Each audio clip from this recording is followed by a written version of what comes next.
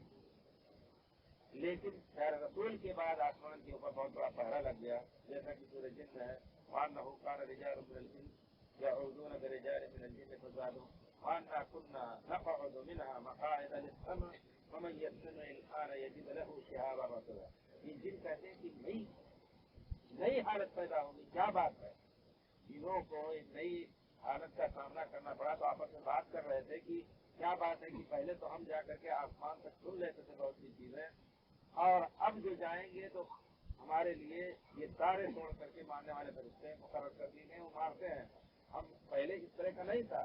وَأَنَّا كُنَّا نَقْعُدُ مِنْهَا مَقَاعِدَ لِلسَّمْعِ فَمَن يَسْتَمِعِ الْآنَ اب جو سنے گا يَجِدْ لَهُ شِهَابًا رَّصَدًا اس کو تارے توڑ کر کے ہمیں مارنے کا انتظام ہوا ہے.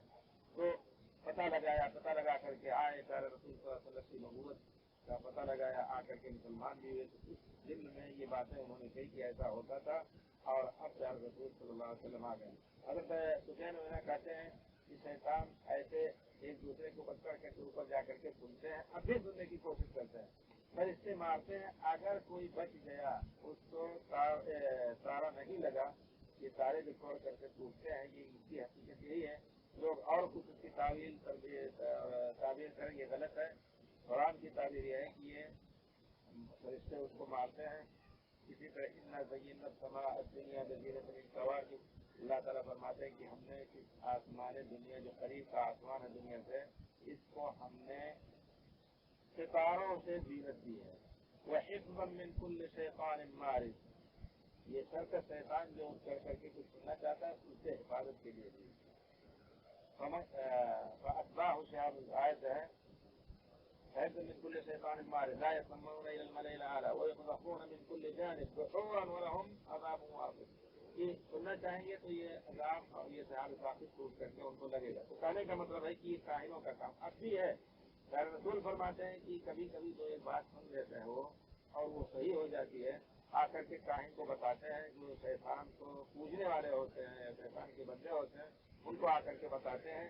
وہ بندے 100 باتوں میں سے ایک بات صحیح بھی بتا دیتے کیونکہ اللہ تعالیٰ اس کا فیصلہ کر دیا ہے، صحیح ہو جاتا ہے تو کہتے ہیں دیکھو فلاں نے بتایا تو فلاں دن اور وہ صحیح ہے، اس کا مطلب وہ انہیں غیر جانتا ہے. اس طرح ان کا بازار چلتا ہے اور آ کر کے روزانہ پوچھتے ہیں جن سے پوچھیے غلط کہیں گے تمہارے بچے کو نظر لگی ہے، فلاں نے نظر لگایا، جھوٹ موٹ بتا دیں گے اس سے بھی آپ دوسرے کیجیے اور اس کو جادو کیا فلاں نے جادو کیا، یہ سب جھوٹ باتیں بھی کرتے ہیں. اس طرح کر کے اس وجہ سے شریعت نے ہر اس برائی کا دروازہ بند کر دیا ہے، ہر اس چیز کا دروازہ بند کر دیا ہے جس سے آپس میں عقیدے کی بھی خرابی ہو یا جس سے آپس میں اختلاف کا مسئلہ ہو. شریعت ہر اس چیز کو منع کرے جس سے کہانت کا فعل کی آدمی غیب کی بات بتائے.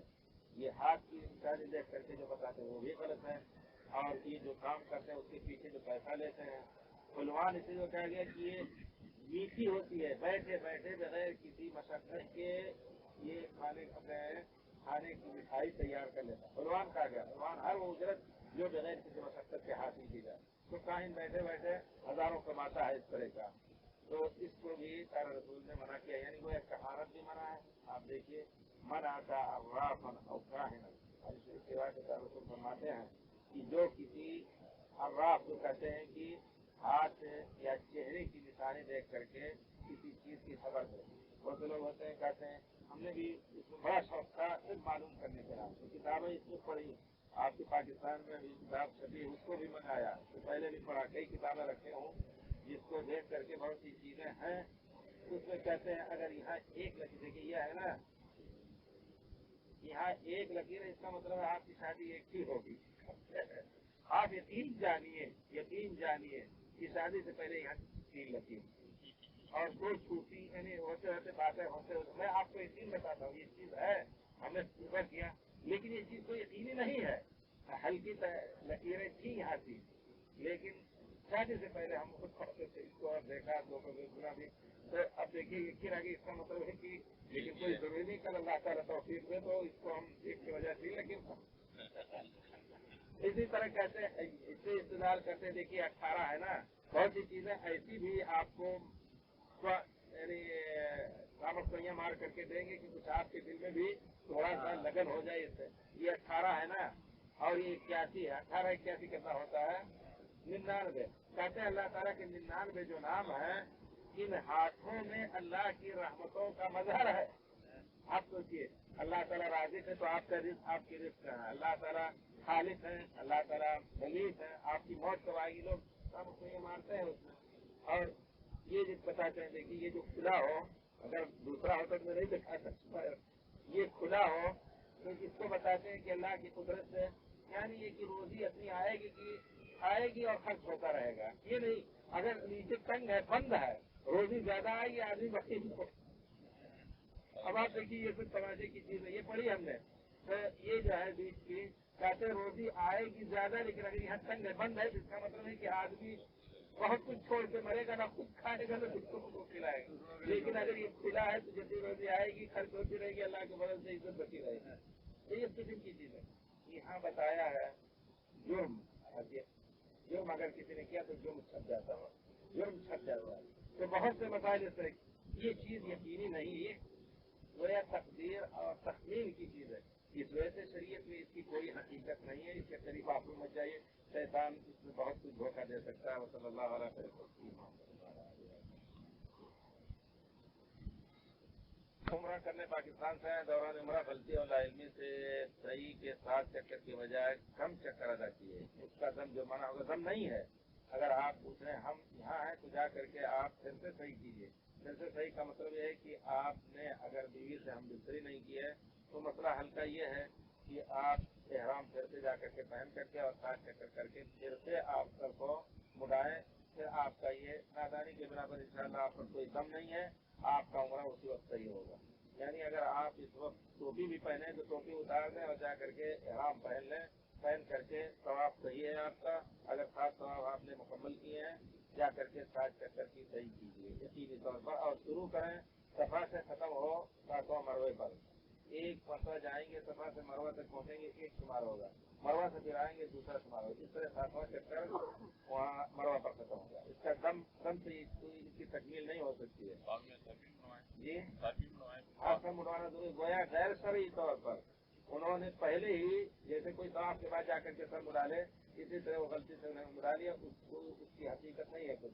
گویا شرعی طور پر ان کو 7 کے بعد عمل کرنے کے بعد طواف اور صحیح پھر سر مڑانا ہے.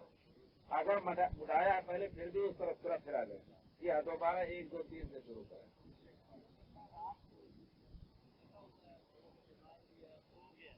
احرام کی حالت میں سر کھلا نہیں چھوڑ سکا، غلطی میں ڈھانپ لیا، نہیں کوئی حرج نہیں. انشاءاللہ اللہ تعالیٰ اس غلطی کو معاف کرے. لیکن جب ہوش آئے تو فوراً اس کو بند کر دینا ہے.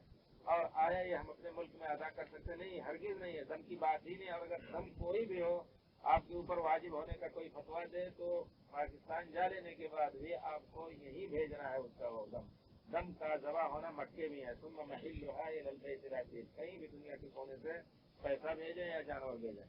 کفن کے کپڑے کو زمزم سے بھگو کر لے جانا جائز ہے یا ناجائز ہے؟ پورے طور پر ناجائز ہے، کیونکہ یہ بدعت ہے. رسول صلی اللہ علیہ وسلم نے نہیں کیا، صحابہ کرام نے نہیں کیا. جو لوگ یہاں جیتے رہتے اور پلتے تھے ان کی وفات پر بھی ان کا زمزم کی تبرک کے لیے نہیں بھگویا گیا. پانی نہیں ملتا تھا تو اس سے وضو بھی کر لیتے تھے. حضرت عبداللہ بن زبیر کو اس سے غسل بھی دیا گیا. ان کی اسماء بنت ابی بکر نے، وہ ایک الگ چیز ہے، تبرک کے لیے نہیں کیا تھا. تو یہ تبرک کے لیے بھگو کر کے جیسا کہ حاجوں کو دیکھا جاتا ہے پھیلائے ہوتے ہیں ابھی لگا کر کے. اور کچھ لوگ دھوکے باز ہیں، ان سے بھی بچنا چاہیے. کچھ لوگ جو یہاں کے مقیم ہیں یا یہاں کے آدمی ہیں مالی وغیرہ کے ساتھ رہتے ہیں، وہ پہلے سے چاہے دھوکہ کریں، جو کپڑے دھلے معلوم ہوتے ہیں کہتے ہیں زمزم میں ہم نے سکھا کر کے اس کو خرید لیجیے. یہ سب چیزیں بھی غلط ہیں، بالکل اس کے قریب نہ جائیں. شادی کو تقریباً 15 سال ہو گئے. میری شادی میرے والد کی غیر موجودگی میں بغیر سزا کے ہوئی اور نکاح میں میرے والد کو محروم لکھا گیا. کیا مطلب محروم لکھا گیا؟ والد کو آپ نے محروم کیا کیسے؟ محروم مرحوم لکھ دیا یعنی انتقال کر گئے کیا؟ محروم لکھا ہے لیکن مرحوم لکھ دیا یعنی ہے ہی نہیں.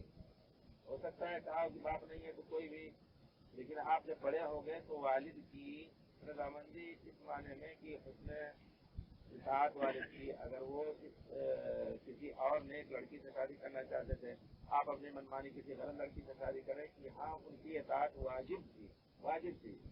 اور اگر آپ کسی نیک لڑکی سے شادی کرنی چاہتے ہیں، لوگ جانتے ہیں کہ یہ اچھے گھرانے کی لڑکی ہے اور والد کہتے ہیں نہیں کسی بازاری عورت عام عورت سے شادی کرو، تو وہاں آپ کو ان کی اطاعت ضروری نہیں تھی. اب مسئلہ کیا تھا پتہ نہیں، اگر وہ زندہ بھی تھے، ناراض بھی نہیں ہے، راضی بھی نہیں، تو آپ اکیلے شادی کر سکتے ہیں کیونکہ بڑے ہو گئے، ان کا ان سے دخل نہیں. لیکن اگر اس قسم کے معاملے سے ناراضگی کا ان کے خطرہ ہے تو یقیناً ان کو ناراض